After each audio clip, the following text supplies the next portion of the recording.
네, 의사 일정에 들어가기에 앞서 비교섭단체 대표 발언을 듣도록 하겠습니다. 조국혁신당 조국 대표 나오셔서 발언해 주시기 바랍니다.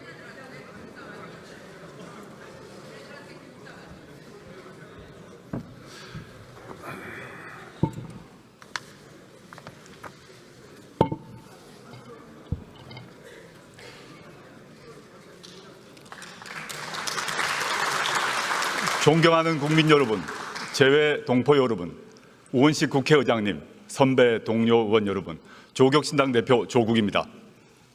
지난 3월 3일 창당을 한 신생정당의 대표로서 22대 국회 초선 의원으로서 전국의 거리에서 만난 국민의 목소리를 가감없이 전하고자 이 자리에 섰습니다. 저는 흠결이 있는 사람입니다.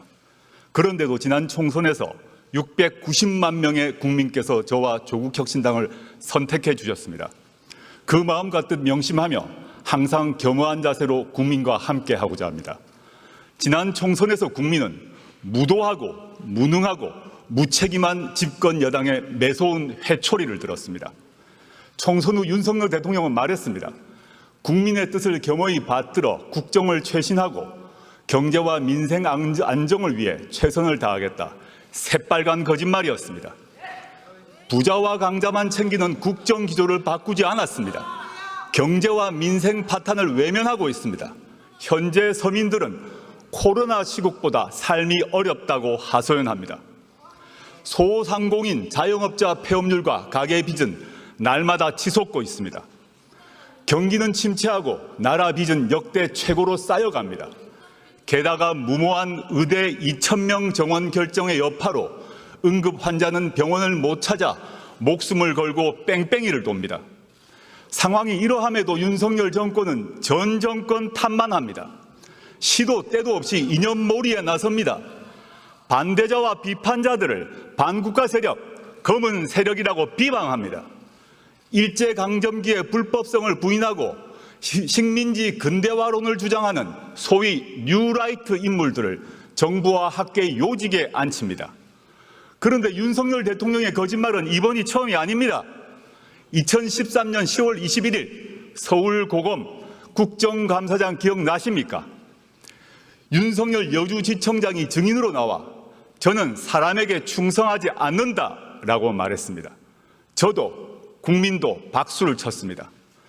그러나 거짓말이었습니다. 저도 속고 국민 모두 속았습니다. 윤 대통령은 극히 일부 특권 계급 사람에게만 충성하고 있습니다. 특히 자기 자신과 배우자 김건희 씨에게 충성하고 있습니다. 거짓말은 윤석열 대통령만 하지 않았습니다. 2021년 12월 26일 김건희 씨는 허위 경력 논란을 사과하며 말했습니다. 남편이 대통령이 되더라도 아내의 역할에만 충실하겠다. 이 역시 새빨간 거짓말이었습니다. 대선 전 2022년 1월 공개된 녹취록에 나오는 김건희 씨의 생생한 발언 기억하실 것입니다. 우리 남편은 바보다. 내가 다 챙겨줘야지 뭐라도 할 수 있는 사람이다. 내가 정권을 잡으면 거기는 완전히 무사하지 못할 거다. 국민에 의해 선출되지 않는 권력, 즉 김건희 씨가 대통령 행세를 합니다. 여당 대표와 문자를 하며 회유하고 압박합니다. 정부 인사를 자신이 한다고 자기 입으로 말합니다. 급기야 김건희 씨가 전 여당 의원에게 지옥불 옮기라고 했다는 보도도 나왔습니다. 여당 내에서도 터질 게 터졌다라고 합니다. 경고합니다. 박근혜 정권에서 최순실 씨가 무슨 일을 했는지 그 결과 박근혜, 최순실 두 사람이 어떻게 되었는지 국민은 다 기억하고 있습니다. 어떤 부적도 어떤 무당도 막아주지 못할 것입니다. 존경하는 국민 여러분, 그리고 선배 동료 의원 여러분, 윤석열 대통령은 검찰총장 시절 자신이 이끄는 검찰을 이렇게 자랑했습니다. 살아있는 권력의 비리를 눈치 보지 않고 공정하게 수사하는 검찰. 그런데 자신이 최고의 살아있는 권력이 된 후 검찰은 어떻게 되었습니까? 어느 주가 조작 사건에서 공범이 유죄 판결이 났는데 전주가 소환도 기소도 되지 않습니까? 어느 공무원 배우자가 300만 원짜리 명품백을 받고 무사히 넘어갑니까?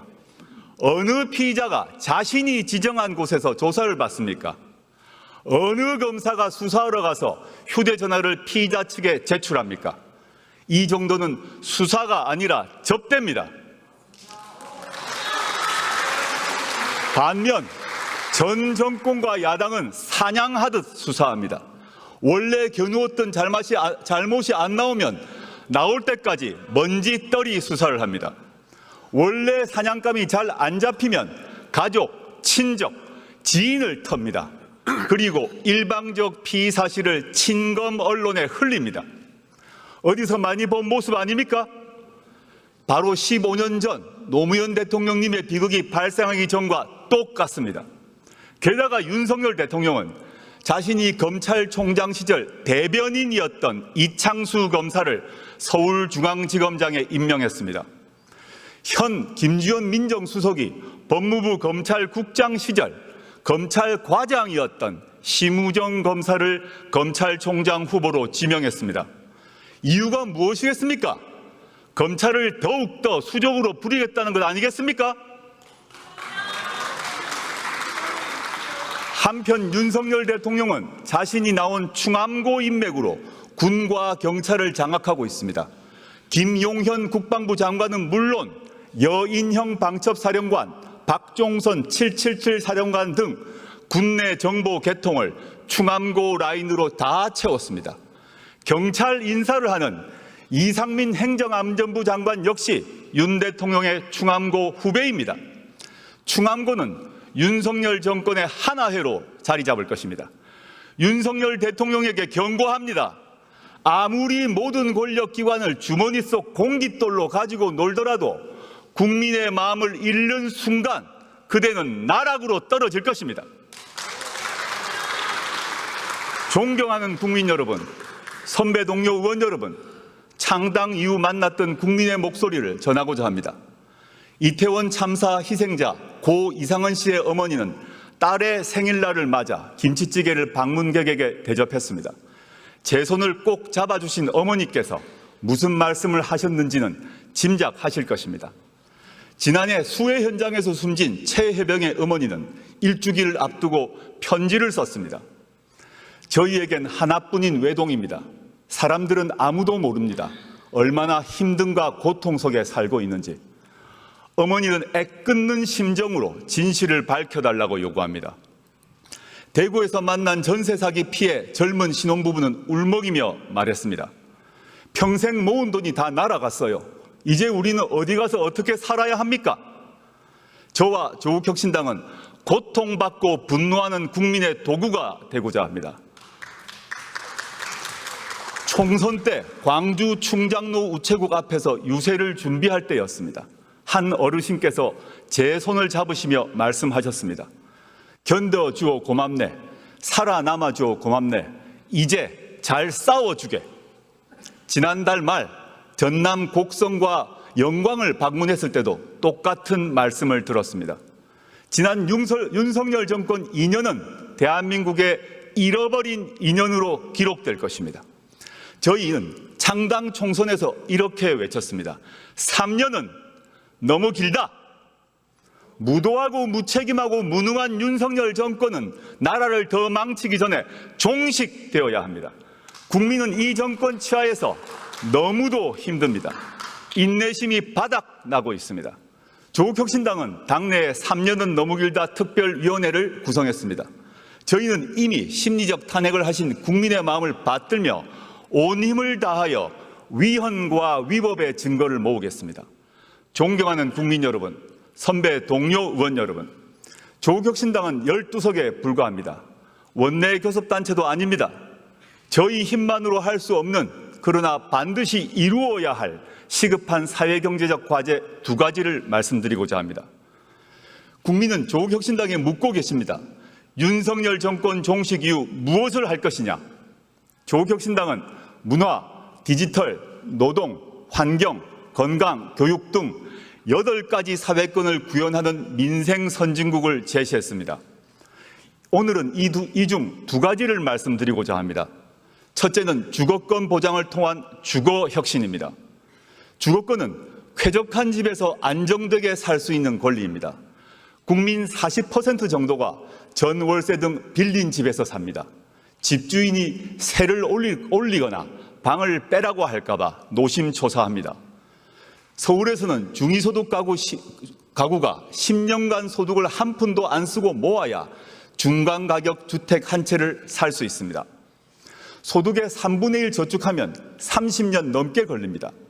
버는 속도보다 집값 오름세가 가파릅니다. 이러면 사람다운 삶을 살 수가 없습니다. 결혼하고 싶어도 함께 살 집 마련이 어렵고 애를 낳고 싶어도 여력이 없습니다.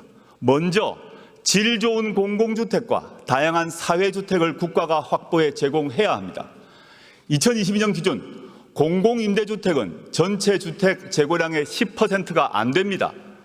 더욱이 90% 이상이 60제곱미터 이하입니다. 그래서 공공임대주택은 좁고 오래된 변변치 않은 집으로 인식됩니다.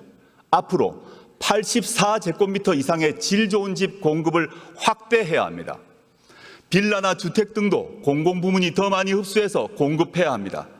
청년, 신혼부부용 주택 확대는 물론 평범한 가족을 위해 초장기 임대주택 공급도 추진해야 합니다. 신혼부부가 84제곱미터 50년 초장기 임대주택에 들어가면 굳이 집을 사지 않아도 될 것입니다. 조금 더 여유 있는 국민을 위해 내 집 마련도 쉬워지게 해야 합니다. 문제는 땅값이나 공사비입니다. 리츠 등 주택금융을 잘 활용하여 새로운 유형의 지분 공유형 주택이나 협동조합형 간접소유 주택을 늘려야 합니다. 이제 주거와 관련된 공공기관과 공기업의 역할도 바꿔야 합니다. 돈을 얼마나 벌었느냐로 평가하지 말고 국민에게 얼마나 제대로 된 거주지를 공급했느냐로 잘잘못을 따져야 합니다. 그러면 정책의 방향이 확 바뀔 것입니다. 두 번째는 돌봄권 보장을 통한 돌봄 혁신입니다. 요람에서 무덤까지 제대로 된 돌봄을 받을 권리, 그리고 제대로 된 돌봄을 할 수 있는 권리입니다. 우리 사회는 급속히 초고령 사회가 되고 있습니다. 중증 환자는 크게 늘었습니다. 돌봄의 필요성은 더 커졌습니다. 특히 간병 문제가 심각합니다. 간병비 부담과 간병 스트레스는 겪어보지 않은 사람은 모릅니다. 간병비 때문에 파산하고 간병인이 환자를 살해하는 등 비극적인 사건이 잇따르고 있습니다. 가족 돌봄을 하는 청소년은 공부를 제대로 못해 취업길이 막히고 그래서 가난해질 수밖에 없습니다. 악순환을 끊어야 합니다. 건강보험과 의료보험에 간병을 포함시켜야 합니다. 간병을 개인이 아닌 국가가 책임져야 합니다.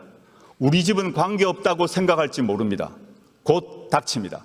우리 모두는 누구나 아프고 다치고 나이 듭니다. 질병과 노화는 지역이나 사람, 이념, 계급을 가려서 오지 않습니다. 또한 영유아 돌봄도 공공서비스를 확대함으로써 해결해야 합니다. 말로만 아이를 낳으라고 하지 말고 가족이 아이를 잘 키울 수 있도록 사회 여건을 획기적으로 바꾸는 것, 그것이 바로 국가가 할 일입니다. 그에 앞서 당장 손길이 필요한 가정을 위해 낳으면 국가가 키워주겠다라고 선언하고 실천해야 합니다. 아이를 위해 나라가 나서야 할 때입니다.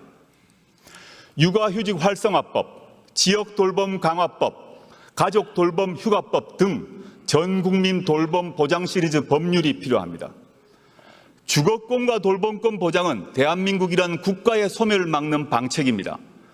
주거권과 돌봄권을 말하면 돈이 문제라고들 합니다. 맞습니다. 그러나 감세와 복지 증대를 함께 약속하는 사람은 거짓말쟁입니다. 중력을 이겨내야 대기권을 뚫고 우주에 다다를 수 있습니다. 세금과 복지 관련한 오랜 고정관념과 두려움을 떨쳐버려야 선진국으로 도약할 수 있습니다. 당장 증세는 못하더라도 부자 감세만큼은 철회해야 합니다. 대기업과 부자만 배를 불리지 말고 보통의 국민에게 이익이 골고루 돌아가도록 해야 합니다. 존경하는 국민 여러분, 선배 동료 의원 여러분, 이어 조국혁신당은 정치개혁을 위한 두 가지 과제를 제안합니다. 먼저 제7공화국으로 진입하기 위한 개헌을 제안합니다. 제6공화국 헌법은 국민의 피와 땀으로 일궈냈습니다. 그 뒤 37년이 지났습니다. 일제강점기보다 긴 세월입니다. 우리 사회는 크게 변화했습니다. 이 변화에 걸맞는 새로운 미래를 준비하는 새로운 헌법이 필요합니다. 헌법 전문에는 5.18 민주화운동, 부마민주항쟁, 60민주항쟁을 수록해야 합니다. 이 운동과 항쟁으로 우리는 현재에 이를 수 있었습니다. 대통령 5년 단임제도 4년 중임제로 바꾸어야 합니다. 책임 정치를 구현하고 국정의 연속성과 일관성도 강화할 수 있습니다. 민생과 복지를 위한 사회경제적 개혁을 원활하게 만들 수 있는 사회권 강화 조항도 필요합니다. 합헌적으로 수도를 이전할 수 있는 수도 조항도 신설해야 합니다. 가능하면 빨리 개헌특위를 만들어 개헌안을 만듭시다. 2026년 6월 3일에 이루어지는 지방선거 이전에 국민투표로 개헌안을 확정합시다. 그 국민투표는 축제가 될 것입니다. 두 번째 제안은 정치개혁입니다. 지금 대한민국 정치는 민의를 정확히 반영하지 않습니다. 우리 정치는 비례성과 다양성이 강화되는 쪽으로 개혁되어야 합니다. 최근 거대 양당은 정치개혁을 명목으로 지구당 부활에 합의했습니다. 과거 지구당을 폐지한 이유는 돈 먹는 하마였기 때문입니다. 고비용 정치와 금권 선거가 이제 완전히 사라졌을까요? 국민은 그렇게 생각하지 않을 것입니다. 지구당을 되살리면 민의를 더 잘 수렴할 수 있을까요? 그렇지 않을 것입니다. 지구당 부활은 거대 양당 소속 정치인에게만 좋은 일입니다. 현행 비례대표 선출 방식은 준연동형입니다. 다당제가 민주주의를 발전시킨다는 점에 공감대가 형성된 결과입니다.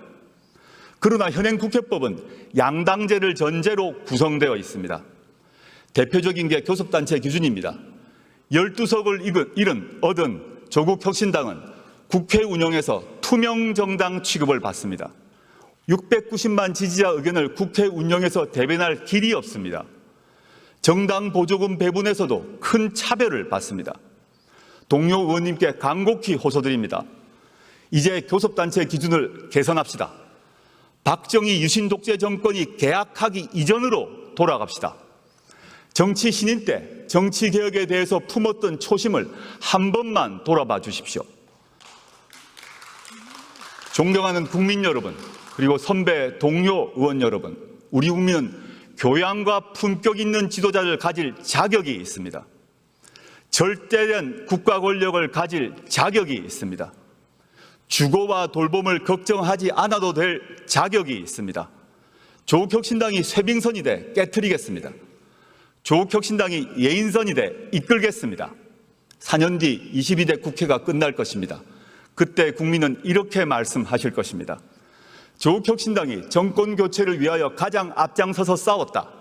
그리고 조국혁신당으로 인하여 국회에서 주거권과 돌봄권의 기초가 마련되었다. 그 출발점은 2024년 9월 9일이었다고 말입니다. 조국혁신당은 행동하는 정치를 하겠습니다. 감사합니다.